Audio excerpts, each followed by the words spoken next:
നമുക്കറിയാം ഉൽപ്പത്തി പുസ്തകത്തിൽ പ്രളയത്തിന് ശേഷം നോഹയുടെ തലമുറയാണ് ഭൂമിയിലുണ്ടായിരുന്നത്. സ്തോത്രം. അവർ ബാബേൽ ദേശത്തൊരു ആകാശത്തോളം മുട്ടുന്ന ഒരു ഗോപുരം പണിയാൻ ഒരേ ഭാഷയാണ് സംസാരിക്കുന്നത് എല്ലാവരും. ഉൽപ്പത്തി പുസ്തകം 11-ാം അധ്യായത്തിൻ്റെ 1, 2, 3, 4 വാക്യങ്ങൾ വായിക്കുമ്പോൾ സ്തോത്രം, ഭൂമിയിലൊക്കെയും ഒരേ ഭാഷയും ഒരേ വാക്കുമായിരുന്നു. എന്നാൽ അവർ കിഴക്കോട്ട് യാത്ര ചെയ്ത് ഷീനാർ ദേശത്ത് ഒരു സമഭൂമി കണ്ട് അവിടെ കുടിയിരുന്നു. അവർ തമ്മിൽ വരുവിൻ, നാം ഇഷ്ടക അറുത്ത് ചുടുക എന്ന് പറഞ്ഞു. അങ്ങനെ അവർ ഇഷ്ടക കല്ലായും പശമണ്ണ് കുമ്മായമായും ഉപയോഗിച്ചു.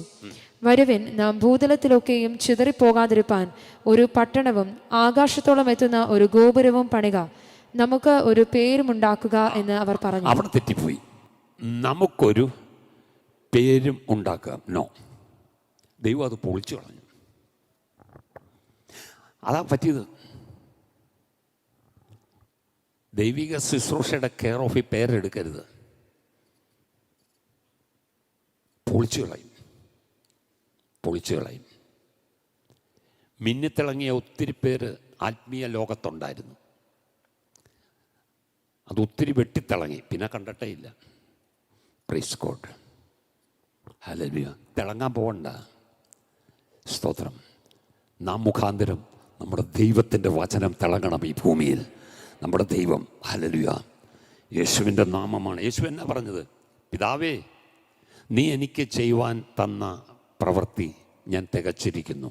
ഞാൻ ഭൂമിയിൽ നിന്നെ മഹത്വപ്പെടുത്തി. ഒന്നാലോചിച്ചു, എന്നെ മാതൃകയാന്ന് നോക്കിയേ. എന്നാ സ്തോത്രം.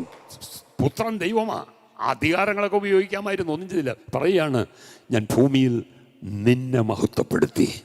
അതാ മാതൃക. നീ ചെയ്യുവാൻ തന്ന പ്രവൃത്തി തികച്ചിരിക്കുന്നു. ഇന്ന് പകൽ പറ, എനിക്ക് ചെയ്യുവാൻ തന്നിരിക്കുന്ന ഒരു പ്രവൃത്തിയുണ്ട്. അത് തികപ്പിക്കുന്ന ഒരു ദൈവത്തെയാ ഞാൻ ആരാധിക്കുന്നത്. ആ തികപ്പിക്കുന്ന ഒരു ദൈവത്തെ ഞാൻ വിശ്വസിക്കുന്നത്. എനിക്ക് വേണ്ടിയല്ല, എൻ്റെ ദൈവത്തിൻ്റെ നാമത്തിൻ്റെ മഹത്വത്തിന് വേണ്ടി, എൻ്റെ ദൈവത്തിൻ്റെ നാമത്തിൻ്റെ മഹത്വത്തിന് വേണ്ടി. Praise God. സ്തോത്രം. ദൈവമക്കളെ, ഈ ഒരു ഇത് വേണം നമ്മെ ഭരിക്കാൻ. സ്തോത്രം. ഹല്ലേലൂയ. ഞാൻ പറയട്ടെ, പുറത്തേക്ക് വിട്ട ശ്വാസം അകത്തേക്ക് എടുക്കാൻ പറ്റിയില്ലെങ്കിൽ നമ്മുടെ പേരെന്താ? രോഗശാന്തി വരപ്രാപ്തൻ എന്നല്ല, പ്രവാചകൻ എന്നല്ല, പിന്നെയോ ശവം.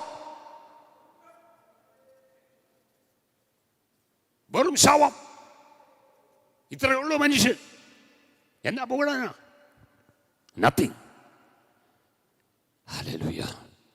പക്ഷേ ഇത് വെറും ശവമായി തീരുന്ന ശരീരമാണെങ്കിലും ഇതിനകത്തുള്ളവൻ വലിയവനാ. ഹല്ലേലൂയ. അവൻ നമ്മെ നിത്യത വരെയും കൊണ്ടുപോകാനുള്ള ഒരു മുദ്രയാകത്തിട്ടിരിക്കുന്നു. അവൻ നിത്യത വരെയും കൊണ്ടുപോകാനുള്ള തൃത്വത്തിൽ മൂന്നാമനായ പരിശുദ്ധാത്മാവിനെ എൻ്റെ ഉള്ളിൽ തന്നിരിക്കുന്നത്. നമ്മുടെ ലക്ഷ്യം എന്തായിരിക്കണം? ഒരു നിത്യതയായിരിക്കണം.